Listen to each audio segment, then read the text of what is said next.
Hey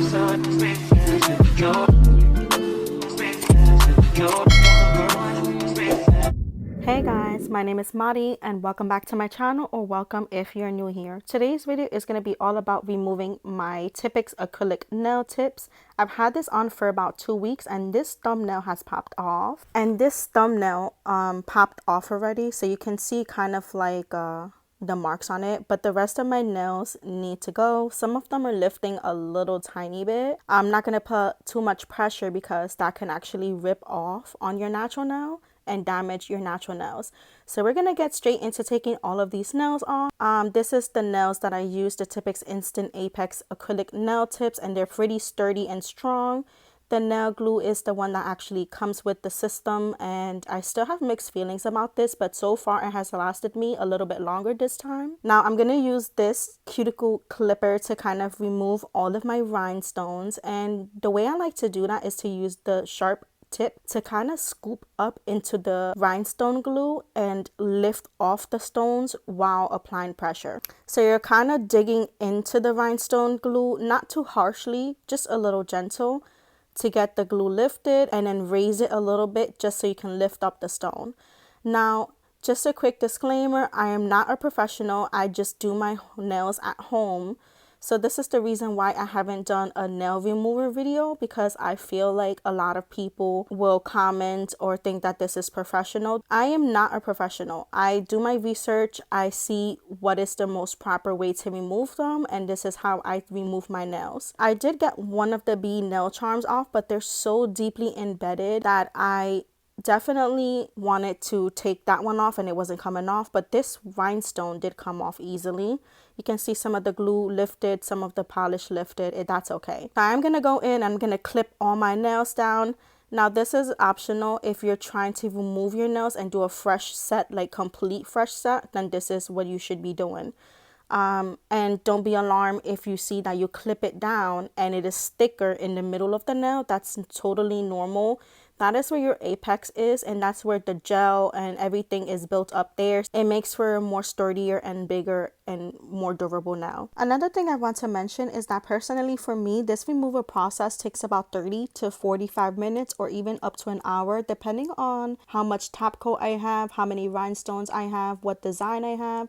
Now this is totally optional, but I'm using the Sally Hansen's Instant Cuticle Remover, and because this nail has lifted, I would say 90% of it has lifted. Don't really recommend this. I recommend soaking the nails off, but this is something that I do when I want to save time and the nail has lifted and I'm in a pinch, and I also am in a situation where I can't remove that nail charm, so there's no way for me to actually take it off. So I'm doing this video for a fellow subscriber who commented, and I really wanted to share my experience on how I remove my nails. So I'm gonna let that soak in for about 10-15 minutes, and I'm gently just pushing back the nail, and you can see it kind of just pops off at this point because it is lifted already. So that's just what I do whenever I have a lifted nail that is too hard to remove. Now I'm gonna go and I'm just gonna start the filing process. So I'm filing off the top coat and also the gel polish. You want to do this very, very gentle and go back and forth motions. Now I'm not a professional, like I mentioned already, but this is how I like to take off my polish first, and then I go in and actually file down the actual nail.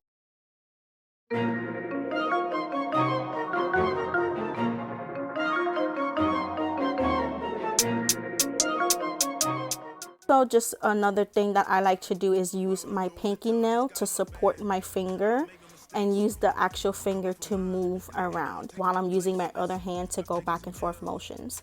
Yeah, that means I lived and I learned. Now I got some money to burn. Why would I throw in the towel? I just got in my bag. I don't make no mistakes. I'm coming for mine. There ain't no one taking my place. Listen, I've taken some L's. That means I lived and I learned. Now I got some money to burn. Once I filed down everything, you're still gonna see that apex built in, and it's still there. The nail is not debulked, it is bulky right now. So what we want to do is we want to debulk it. So I'm going to switch out my attachment to this one because I feel like this one gets the job done instead of an actual sanding band. This is more for debulking and actually really getting in there and removing everything. So you guys are going to see it looks way thinner on my pointer finger compared to my other finger, and you want to get it as thin as possible to all of the nails. So once I do that to all of my nails, and you can see it's almost invisible at this point, I'm going to go in and apply some cuticle oil because this is where we're going to do the soaking method. So you don't have to do this if you file all the way down, but this is what I prefer so I don't hurt my actual nail. So you can see there's not really much of a difference. So I'm going to soak all of my cuticles in the cuticle oil so that it doesn't damage, because we are going to be using acetone to soak off the rest of the residue. I also go in with my Sally Hansen's Instant Cuticle Remover to apply this to my actual skin. Now this is optional. You don't need the cuticle remover, but I find that when I apply this to my skin before soaking, it leaves less of a residue. My skin is less dry, and also I feel like the smell of the acetone doesn't adhere to my hand. So you're going to use medium to hot water, and you're going to open the reservoir compartment, which is the bottom part of it. If you don't have this, you can also use a regular bowl, but I prefer this because this is actually more professional. And we're going to clip the top on just enough so that the water does hit the bottom of where you're going to put your acetone in. This has 3 compartment clips to it, which I really like because it's really sturdy and easy to soak off. I'm going to go in with my Onyx Professional Coconut Medium Strength Soak Off. I'm going to input a picture of it as well. This is one of my favorite soak offs. I've tried other brands, but this one particularly, which is enriched with vitamin E and grapeseed oil, is my favorite. So it does tell you to allow your fingers to soak off for about 15 minutes. So you want to fill a glass bowl with warm water. Trouble areas may require extra time to soak that off. So that's just a quick disclaimer in the back. So I'm just going to pour in the little compartments where the fingers align, and I did spill some on the side, so I'm cleaning that up.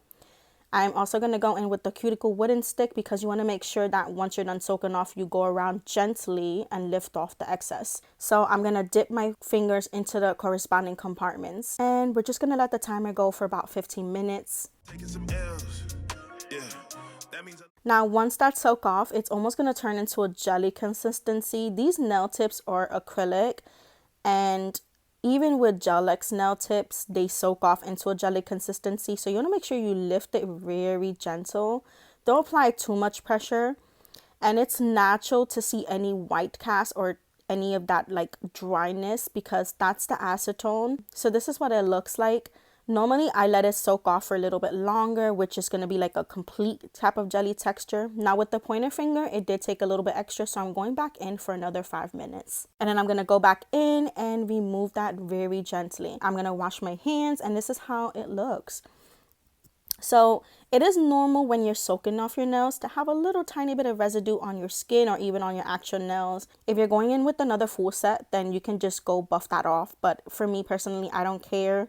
I'm just going to go in straight with the Essie Speed Setter top coat. Now this is totally optional, but because I'm not applying another full nail set, I want to make sure that I try to keep my nails as healthy as possible.